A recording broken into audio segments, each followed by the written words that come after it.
everybody, I'm Tom Vassell. I'm Chris Yee. And I'm Camilla. It's fest season. You know what? I've never been to one, so I want to... Is it season? Oh, I mean, no, I don't know. It's fest season. It's not... Well, it is fest season. Oh, you were just expressing the name of the game. Yes. Oh. I've never been to a music festival. I've never been either, actually. And I've always wanted to do like an Ozfest. And then I hit a certain age, and I was like, well, missed that window. I've done multiple Oh, good. fests. Themes. So You're Burning the Man. experienced we'll leave it one at here, that. then. Yeah. Well, anyway, that's what this is about. This is more about fest. I think this is more about music than anything else. This is you're running a music festival, and it's a big Euro game. Here's how to play it. In this game, each player is going to have their own board, and this is an area where you're going to be able to build both your stages and different amenities as you get them. You're able to build in any of these light green hexes. When you unlock your shovel, you'll be able to build in these spots too. When you surround one of these spots, you'll get a bonus. When you build on top of these, you get bonuses. Everyone's going to start with a stage, and also start with money, which is kept track of down here. And you also have your hype here on the side.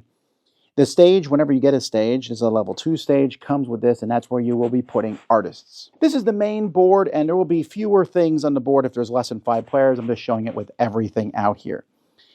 There are 3 main actions that you can do. There's 2 different ways to do each action, and on a player's turn, they're going to pick an action and move that slider up 1. If there's a bonus next to the slider, like for example, this one gives you 2 money, you will get that bonus. And you'll keep going. When it gets to the top, there's a bit of resetting. People will get some money and things, and then this moves back down to whatever the player count is. This is a 5-player game, 4-player, etc. And also that will move up this red slider, and when this red slider gets to the top, that triggers the end of the game. Players are also keeping track on these tracks here, where they're going to keep track of their amenities, the number of people coming, and the number of tickets sold.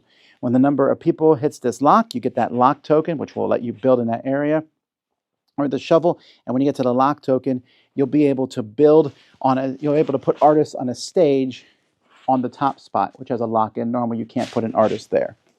So what are the 3 actions? The first action here is an amenity. You can just move up and you can buy one of these amenities. They each have a cost in the top corner here, the red number, and you will pay that. Some have a requirement, like this one needs to be next to a stage, but you're going to take that amenity and then you're going to flip it over and put it on your board. Some of these are going to move you up on the amenity track.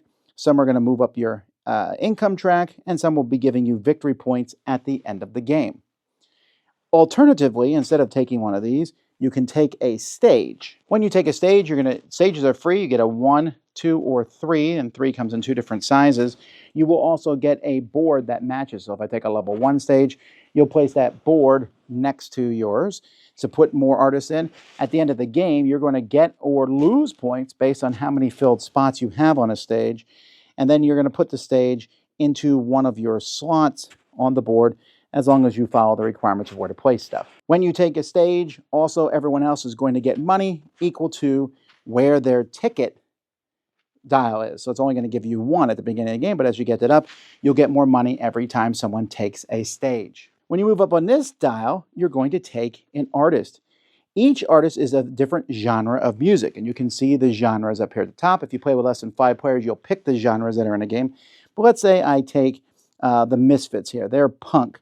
So you'll see that there's a price here to take them. That's 2 times the value of punk. Well, at the beginning of the game, all these start at the same value, but anytime you get an action that lets you increase the loudness, you move it up. Anytime you hire someone of that type, you move it up. And at the end of the game, whatever number they're at is also going to be worth the points for each punk artist that you have. When you take an artist, you have to put them on the right stage. So this one can only go on a level 1 stage during the daytime, which I happen to have. So I would just put this here in one of these 2 spots. And then this one here, for example, Weezer, can go on a level 2 at night. So I only have one of those spots open because I haven't got my unlock symbol yet. And I put it there. Whenever you put it down, you're going to take the number of smiley faces times the multiplier above. So this is 1, that's 4. And you will move up on your hype track, getting the bonus that it shows here next to the board, which is often moving up on tracks. The other action you can take here is just to get money equal to your tickets plus your people tracks, and then everyone else gets their ticket tracks. And then finally, there's the middle one where you can play one of these cards in front of you. Or you can play a card from the middle of the board, although some of the cards have extra costs or reduced costs. If you have a card in your hand, you can play that too. These cards have money amounts, but they also have prerequisites. Notice that some bands also have prerequisites of the amenities to put out. But if you play that card, you then get the bonus on the bottom.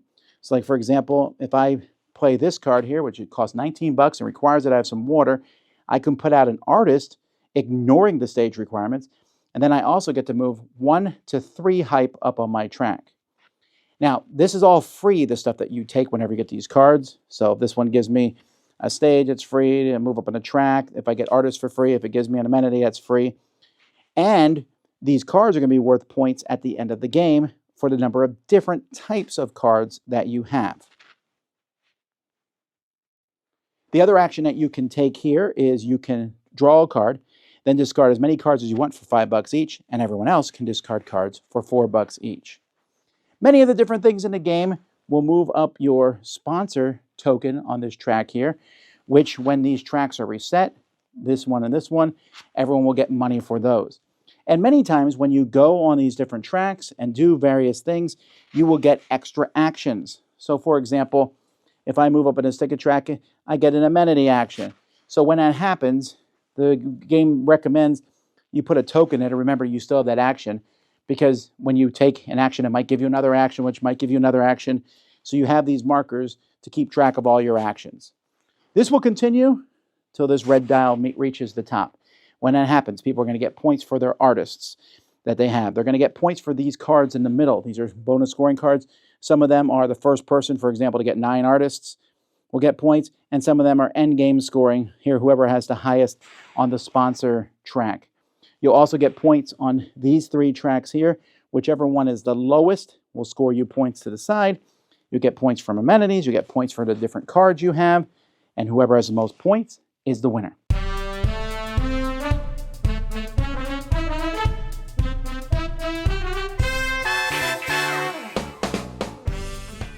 So there's a lot of, this game is actually not that big. It's in this size box, but there is definitely a lot of pieces in the game. Yes. There's a couple things I want to talk about pieces. First, on the positive side, I really like, it's silly, but I like the dumb names they have for the bands and the 100%. Different styles of music. Mm-hmm. If you want, they sell expansion packs that have a different color with nothing, so you could write your own musician. Oh, I hate that. No. I know, but if you really wanted country music or some other genre that's escaping my mind. Gospel. Polka. Xylophone.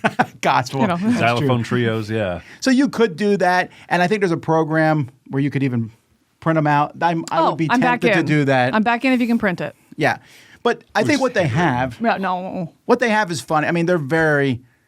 Some of them are really on-the-nose parodies. Sometimes they take a letter out. Yes, yeah. Yeah, but it is a fun part of the game when it's time to refill the market of potential bands, and you're like, what is that a reference to? And everyone kind of like stops for a second joyfully, and it's like, oh, I think it's this. Oh, I think it's that, That's a great aspect. Yeah, for sure. And as a themer, I really appreciate it, but I feel like the first time you play it stops the game. It's almost game interrupting. You're like, what is it? What is it? But with time, that goes away, of course. But I appreciated it a lot. Yeah. I also like the dials on the board and how you move them up. I think it has a thematic flair to it. That being said, the one, for me, small negative of this game is I do wish some of the components, that little token that keeps track of your sponsor income is terrible. Yes. It should just be another piece that fits in that track. Even if you have to stack them briefly. Something like that, or something, yes. It would be better. Yeah. And the dials, while they're neat, are very easily movable. Yes. They feel inexact, not because they're not exact, don't point to something, but because they're easily, this got bumped. Is it 4 or is it, 4 in 1 tick? Where was it? Kind of thing. Clickable one. I don't know how that could be done. I do not want to really compare this to Rock Hard 1977 because I think they're very different games. I think this is a much more strong Euro type of a game. But something like if you had those dials, like those plastic dials like they have where you rotate them, there would be a little bit more exactness, less when we played it, because the dials are taller than the board they're around, right. They look like they're pointing at different notches depending on the angle you're seated at. Like little complaints where everyone kind of gets to an agreed upon point, but it could have been like perfect production, and it's not. I it's agree. just incredibly cool and mostly useful production. Yeah, I agree. And the rules could have been written slightly better. They're not terrible, but like a major thing I didn't realize until after my second play of it, that all the bonus actions you get are free. That would have been a really nice thing to have known. Like sometimes I'd play a card and I'd be like, well, that gives me a singer, but I can't afford one. No, free. They're free, right. And so that's once you know it, you're like, oh, that's awesome. Right.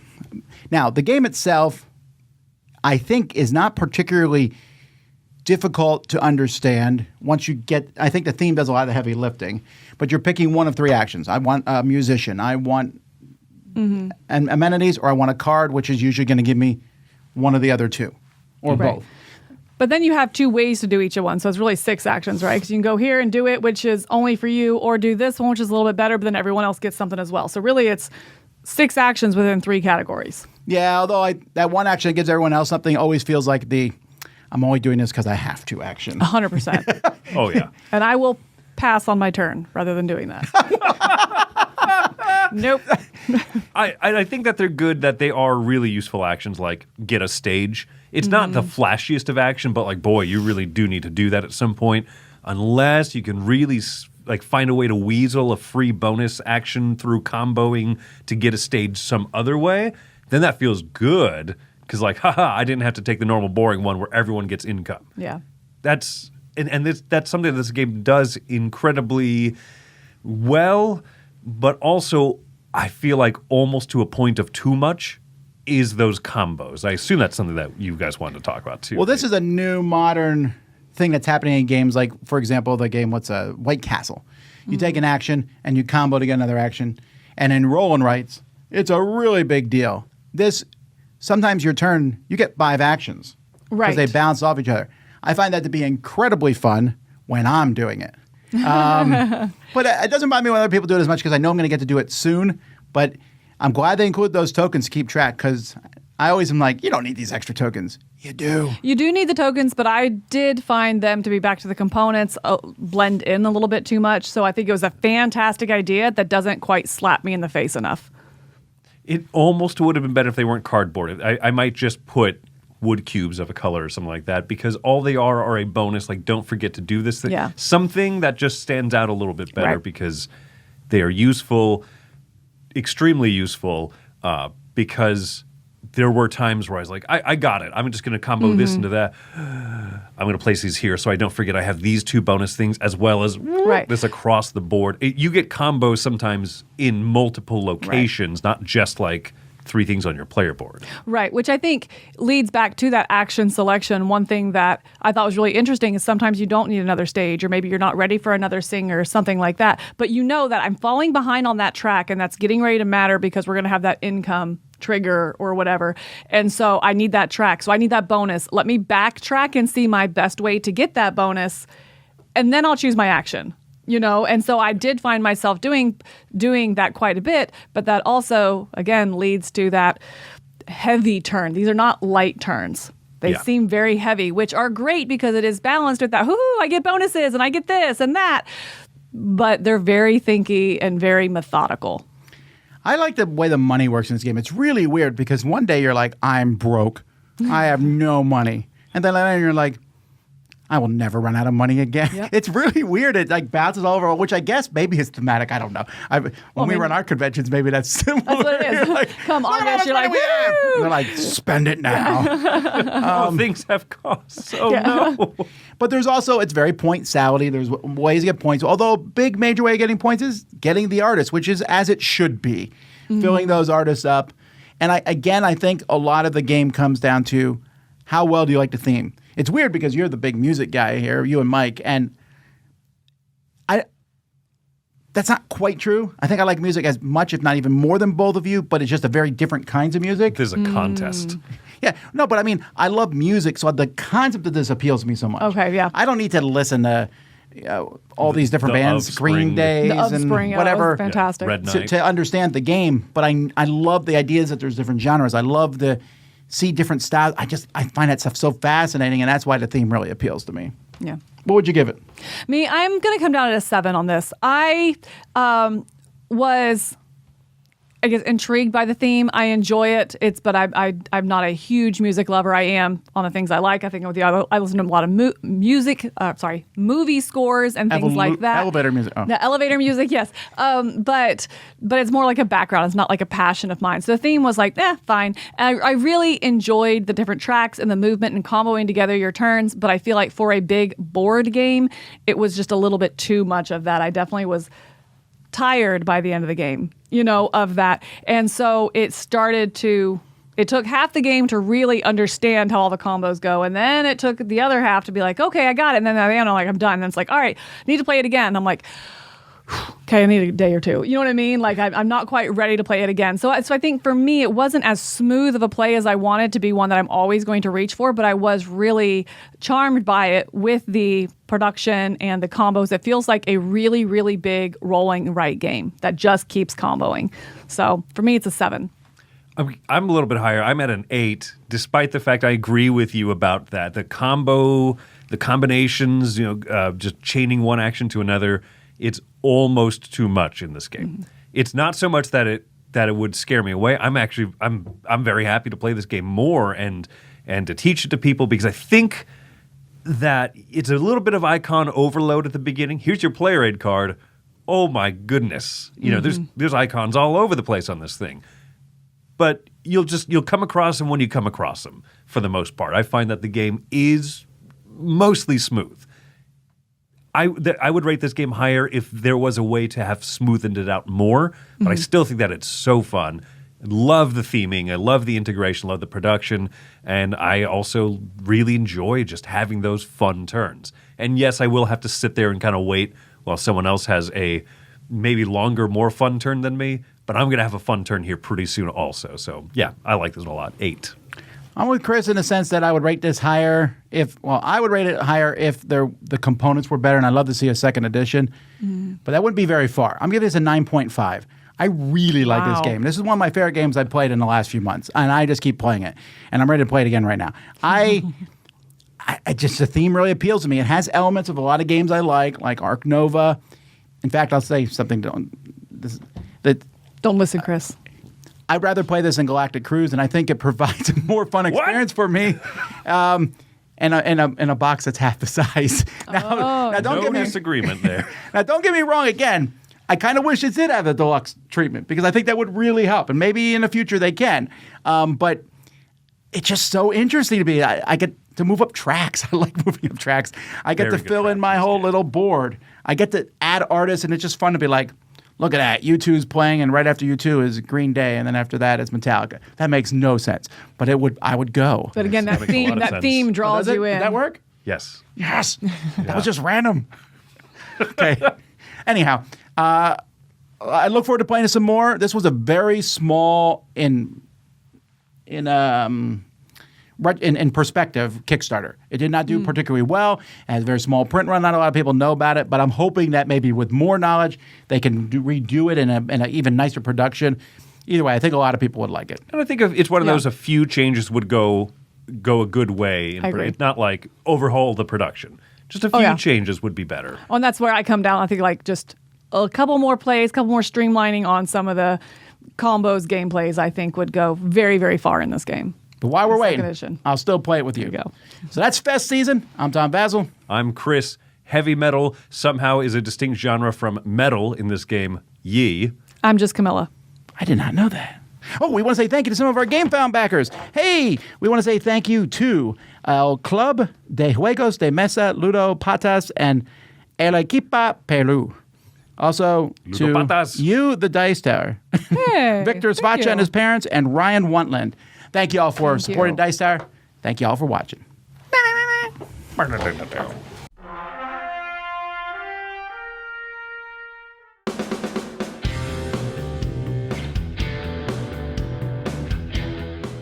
Hey everybody, thanks for watching this video. If you like this review or whatever you just watched, wasn't it amazing? Check out our channel, Dice Tower. We have all kinds of things. We review games, we do top 10s, we play games live. It's all about board games, but especially the people who play them. Check out Dice Tower YouTube channel.